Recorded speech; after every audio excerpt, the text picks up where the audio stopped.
올 한 해 자연의 모든 생명들은 햇볕을 쬐고 꽃을 피우며 봄, 여름을 보냈습니다.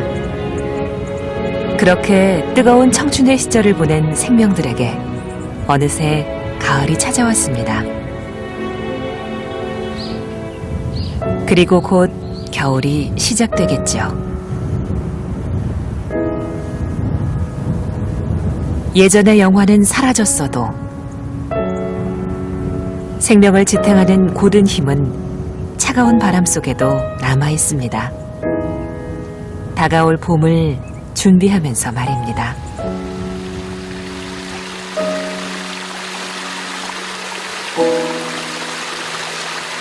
봄부터 가을까지는 생산의 계절입니다. 생산과 분배와 재수확. 그러다 보니까 휴식의 시간이에요. 필요하잖아요. 그때가 바로 겨울이고요. 그 이듬해 어떤 일을 할지를 끊임없이 점검하고 보수하고 한마디로 두툼한 외투를 입은 상태로 내년을 준비하는 아주 긴 시간입니다. 우리가 살고 있는 지구라는 행성은 하루에 한 바퀴씩 자전을 합니다. 태양이 비치는 곳은 환한 낮이 되고 반대쪽은 캄캄한 밤이 되죠. 또한 23.5도로 기울어진 채로 태양 주변을 공전하기 때문에 우리는 계절의 변화를 누릴 수 있었습니다.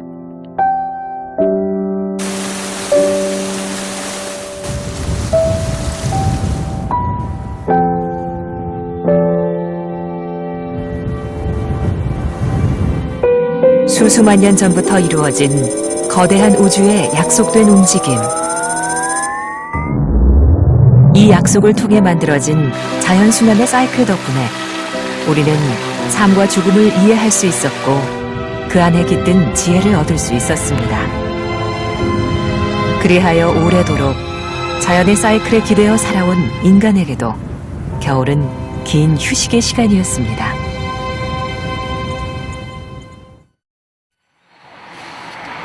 올해도 어김없이 모든 생명들에게 겨울이 찾아왔습니다. 겨울이 되면 나무들은 잎을 떨어뜨립니다. 날씨가 추워지니까 잎속의 영양분들을 끌어다 몸속에 저장하는 것이죠. 이를테면 낙엽은 나무들의 월동 준비입니다. 아침에 일찍 해야 출근하는 사람들 아침 출근 7시 반 되면 나오잖아요. 그렇죠. 그 시간 되면 거의 좀 어느 정도 끝내줘야 출근하는 사람들이 뭐랄까 상쾌하게 출근을 한다 할까? 낙엽이 많은 것보다.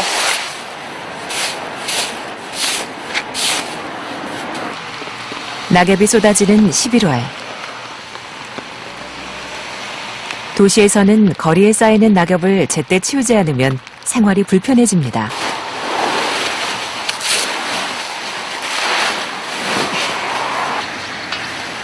콘크리트로 둘러싸인 도시에서는 낙엽 스스로 자연순환의 섭리를 따르기가 어렵기 때문입니다.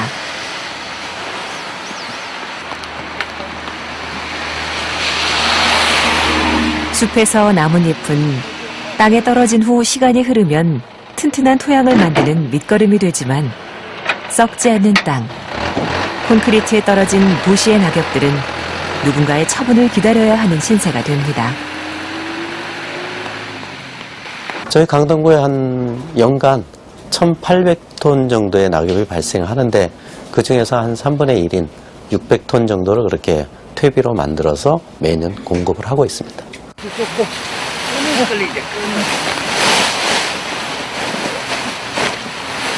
쓰레기로 전락해버리는 도시의 낙엽 처리 문제를 해결하기 위해 강동구에서는 낙엽을 수거해서 퇴비로 만들고 있습니다.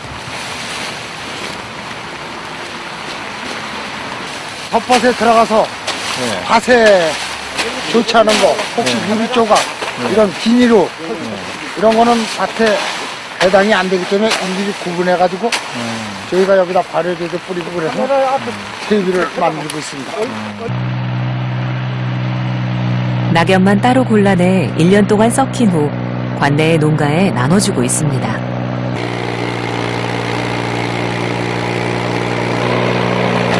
자연과 동떨어진 도시에서 낙엽은 늦가을 거리를 수놓는 황홀한 풍경의 주인공이지만 쌓이면 바로 골칫덩이가 돼버립니다.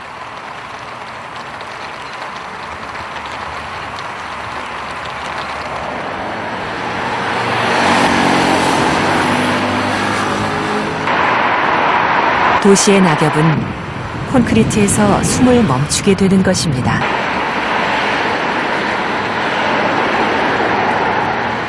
도시에서 볼 수 있는 낙엽들은 되게 바람도 막혀 있고요. 끊임없이 주변에서는 자동차가 열기를 냅니다. 게다가 가로등으로 빛도 주고 밤에는 단에서 빛이 비쳐서 잠을 못 자게 하고 그러다 보니까 식물의 잎이 늘 깨어있는 상태가 되기 때문에 도시 속에서 보는 낙엽들은 낙엽이 붙은 상태로 있는 비낙엽성 낙엽이 되는 거예요.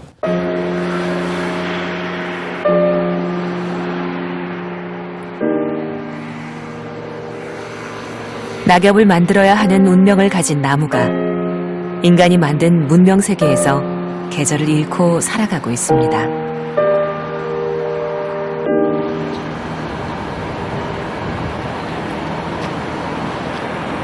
도시에서 살아간다는 것, 다른 생명들에게는 어떨까요?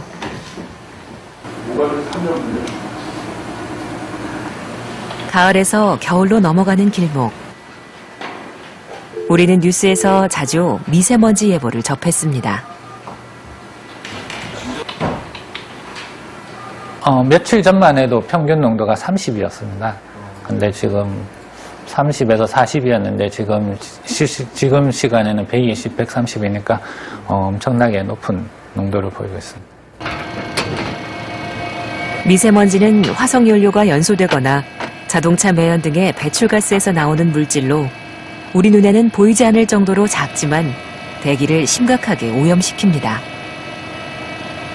원래 북서풍이 불어야 되는데 이렇게 우리나라가 지금같이 날씨가 겨울에 따뜻해지면은 서풍이 주풍이 된다고 합니다. 그래서 중국에서 지금 막 각종 난방이랄지 뭐 공장에서 발되는 그런 많은 오염 물질이 서풍을 타고 지금 많이 월량되고 있는 걸로 알고 있습니다. 우리나라도 화석연료 사용이 만만치 않고 중국에서 넘어오는 미세먼지와 만나 미세먼지 농도는 계속 높아질 수밖에 없을 것입니다. 올 한 해 고농도 미세먼지 현상이 나타난 건 모두 21회. 지난해보다 무려 7배나 많습니다. 현재 미세먼지 농도가 얼마인지 궁금하고 그게 나의 생활이나 건강과 이렇게 맞췄을 때 뭐 직접적으로 영향이 있는지, 예를 들면 뭐 운동하러 나가도 좋은지 아니면 뭐 창문을 열어도 좋은지, 그러니까 내가 현재 뭐 폐가 안 좋거나 기관지가 안 좋은 상태인데 이동을 해도 될까요? 공기처럼 누리던 모든 것들이 당연하지 않은 날도 올 것입니다. 온실가스로 지구의 대기는 오염됐고 온난화가 세계적인 화두가 된 것도 벌써 오래전입니다. 하지만 우리의 삶의 태도는 그리 달라진 것이 없습니다. 기상청 발표에 따르면 지금보다 온실가스를 저감했을 경우 21세기 후반 한반도는 전남북과 서해안 지역까지 아열대 기후구에 속하게 됩니다. 그러나 현재 추세로 온실가스를 배출할 경우엔 21세기 후반에 이르면 강원도 산간을 제외한 남한 대부분의 지역이 아열대 기후가 될 것으로 전망하고 있습니다. 아열대 기후구 정의가 월 평균 기온이 10도 이상인 달이 8개월 이상이 돼야 되고, 근데 열대랑 또 구분이 돼야 되기 때문에 가장 추운 달에 기온은 18도보다 낮아야 됩니다. 예, 그게 저희가 정의하고 있는 아열대 기후입니다. 그게 지금 남해안 남해안 지역까지 예, 왔고요. 예. 그리고 제주도나 울릉도 같은 경우는 이제 워낙 따뜻한 지역이기 때문에 아마 조만간 21세기 중반 이후가 되면 겨울이 없어질 거라는 전망도 나오고 있습니다.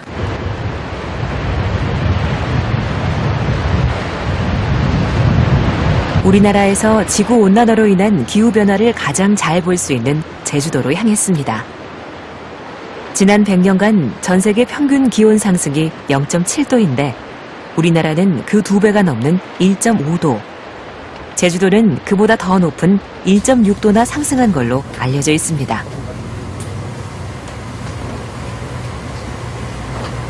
그 때문인지 요즘 제주도엔 열대과일 재배 농가들이 많아지고 있습니다. 그 중에서도 망고가 전체 열대과일의 반 이상을 차지할 정도로 망고 농사가 활발히 이루어지고 있습니다.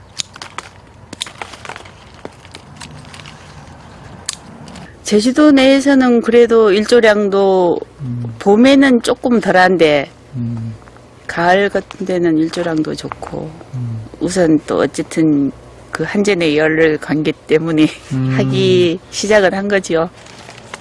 긴 일조량과 연평균 기온 20도 이상인 열대기후가 최적지인 망고.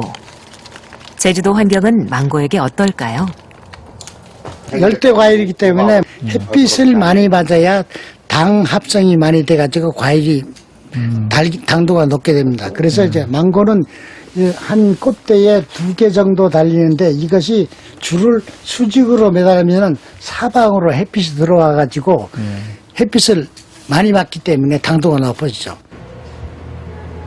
겨울에 영하 가까이 기온이 내려가는 제주도에서 망고를 키우려면 겨울철 난방이 가장 큰 숙제입니다.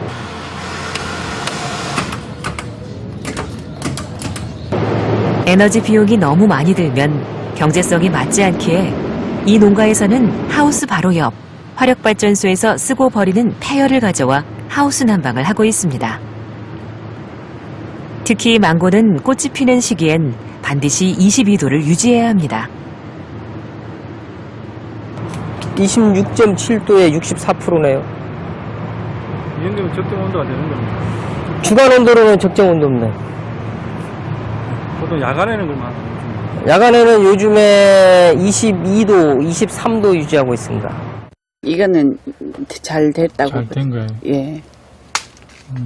이게 보면은 자르면은 요 공간이 이렇게 이 씨 있는 부분에 공간이 많이 빈 게 있어요. 그게 이제 수정이 안 된. 망고의 재배 조건을 맞추기 위해 노력하고 있지만 아직은 시행착오가 더 필요합니다. 고향을 떠나 낯선 땅에 정착하는 것은 그 어떤 생명에게도 쉬운 일은 아닐 겁니다. 라임이 된다 하면은 라임도 뭐 큰 평수 아니니까 조그만하게부터 시작해 보면은 그런 생각도 갖고 있기는.